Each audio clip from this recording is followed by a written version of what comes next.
Let's bring in CTV's Mike Couteur, standing by in our National Bureau in Ottawa. Mike, always good to see you. Walk us through what we're seeing here right now. Yeah, so this debate has started already this morning. It'll continue throughout the day until question period, where we expect it to be the center of that debate as well, Todd.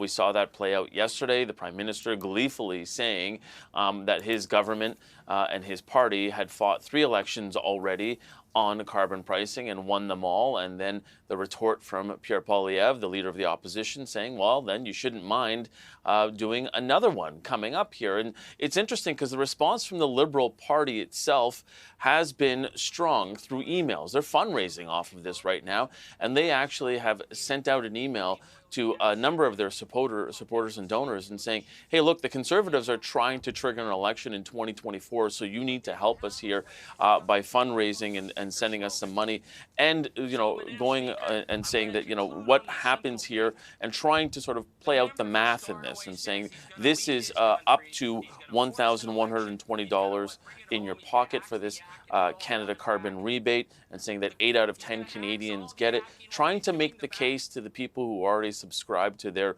mailing list. But really, that's a case that they need to continue to make to Canadians. So as you said, we see Charlie Angus there continuing that debate on this topic. We expect that to happen all through the day up until about the 5 o'clock hour. Right now it fluctuates, Todd, but we expect around 5:30, 5:45, maybe even towards 6, when we will have that vote in the House of Commons of non-confidence, and not to ruin any anticipation or any type of excitement for anyone. But because it's a confidence motion, let's think back to that supply and confidence agreement that the NDP has with the Liberals.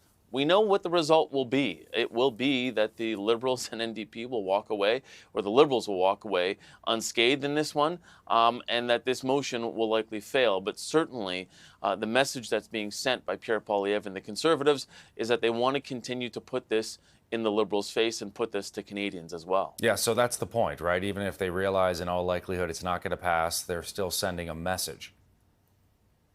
Yeah, and making sure that this is front and center, especially ahead of April 1st, when the carbon price is supposed to continue to go up, and that happens every spring, that it will go up once more. It's interesting when you really sort of dig into the math of it, Todd, because I think a lot of people have this difficult time understanding, what it means when it's going up in a price per ton. None of us pay in that price per ton, but some of the actual nitty-gritty math here is that at the pumps, at the gas pumps, expect the price of gas to go up by about 3 cents per liter.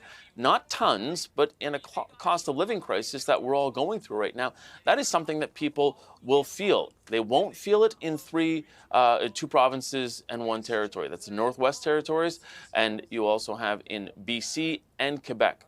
Those 3 jurisdictions already have a price on carbon that is applied through the province. So the federal levy does not apply there. So people in those provinces won't see any change on April 1st, unless, of course, there is something within their provinces. But this federally imposed price on carbon that will continue to go up on April 1st, every other province is pushing back against it. You've seen a number of the premiers already come out, and the government continues to face this pressure to not continue to have it go up.